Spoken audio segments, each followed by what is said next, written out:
అధ్యక్షత వహించిన లెల్లె సురేష్ అన్న గారికి, చింత స్వామన్న గారికి, పాలడుగు శ్రీనివాస్ అన్న గారికి, ఇక్కడికి ఈ సమావేశానికి ఈ మీటింగ్కి 3 రోజుల నుంచి నాకు ఫోన్ చేసి అక్క మేరక్క పిలిచింది. నాకు ఫోన్ ఎత్తలేదు నేను, అయినా నాకు మెసేజ్ పెట్టింది. నేను వస్తానో రానో అనుకున్నాను ఈ సమావేశానికి, ఎందుకంటే నాకు చాలా ఫీవరు దగ్గు ఉండే.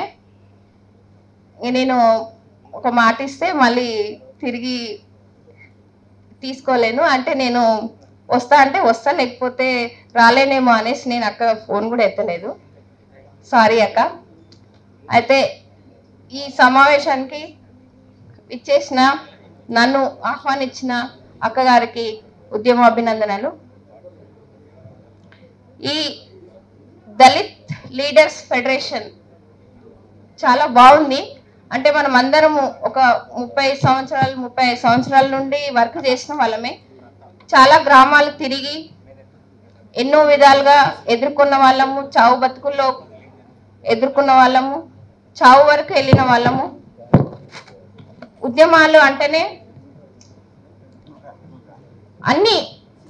అన్నిటికీ సంసిద్ధత అయ్యి ప్రాణానికి కూడా తెగించి వచ్చిన వాళ్ళం. దేనికి కూడా వెనుకాడలేదు. ప్రజా సంఘాలలో అయినా సరే, నక్సల్ పార్టీలో అయినా సరే మారోజు వీరన్నతో పనిచేసినాము. ఫస్ట్ ఎంఆర్పిఎస్లో నన్ను తీసుకొచ్చింది, నేను ప్రతిఘటనలో చేసిన ఫస్ట్. తర్వాత అందులో కాకుండా మళ్ళీ దళిత సంఘాలలో చేస్తుంటే మేరక్క నన్ను తీసుకొచ్చింది. ఒక గ్రామంలో వెళ్ళి అక్కడ జనాన్ని గ్యాదర్ చేస్తున్నా, నువ్వు ఎంఆర్పిఎస్కి రావాలి, మాదిగ దండోరకి నీ నాయకత్వం అవసరము, నువ్వు రావాలి అనేసి నన్ను చాలా ఎంకరేజ్ చేస్తే నేను వచ్చిన. మాదిగ దండోర ఫుల్ టైం చాలా హార్డ్ వర్క్ చేసినాము, అన్నిటికీ తెగించినాము 24 గంటలు. తర్వాత అందులో చేసుకుంటూ మళ్ళీ నేను మారోజు వీరన్న పాట విని అక్కడున్న కార్యకర్తలు నన్ను అక్కడికి తెలంగాణ మహాసభకి రావాలి అంటే ఇక వెళ్ళాల్సి వచ్చింది. అట్లా నేను అక్కడ కూడా తీసుకుపోయి పరిచయం చేసిన అన్న కూడా ఉన్నాడు, ప్రతాప్. గ్రామాలలో వర్క్ చేసిన నేను కమిటీలు వేస్తుంటుండే అక్కడి నుండి తీసుకెళ్ళిపోయిండు. సరే, ఎందుకు ఏమైనా సరే, ఎవరు ఇచ్చినా సరే అన్ని అనుభవాలు వచ్చినాయి. ఇక క్రమేణా ఇంకా దళిత సంఘాలలో ఇంకా ఉద్యమాలు చేస్తూనే ఉన్నాను. మహిళా సంఘం ఉద్యమాలు, బహుజన మహిళా సంఘం రాష్ట్ర అధ్యక్షురాలుగా చేస్తున్నా. అయితే ఏమైనా మహిళలు అట్టడుగు స్థానాన్ని వెనుకబడి ఉంటున్నారు.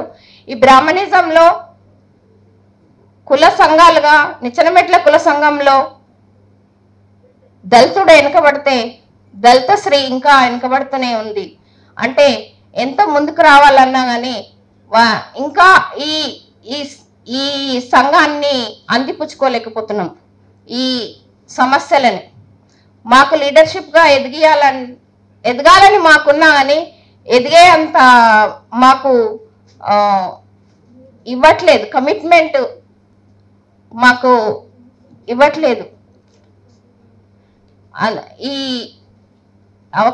ఈ నిచ్చెనమెట్ల కుల వ్యవస్థలో దళిత స్త్రీని ఎంత అణచివేస్తున్నారంటే అన్ని రంగాలలో అణచివేస్తున్నారు. మాకు బిజినెస్లో అంత ప్రావీణ్యత లేదు.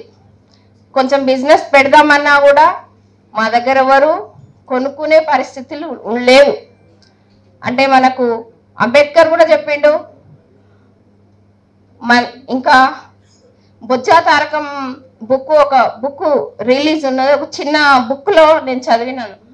బిజినెస్ అంటే ఎవరి కులాలు అగ్రకుల స్త్రీలు ఏదైనా చీరల బిజినెస్ కానీ, బ్యూటీ పార్లర్ బిజినెస్ కానీ ఏది పెట్టినా కానీ వాళ్ళు డెవలప్ అవుతుంటాయి.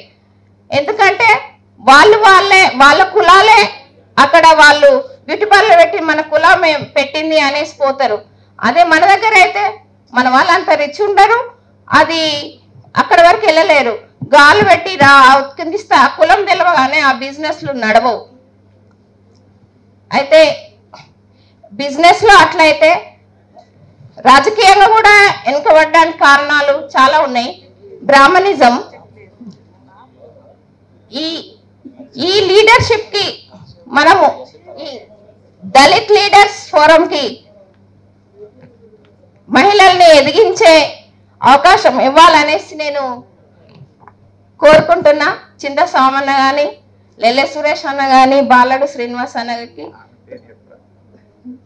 మేరక్కకి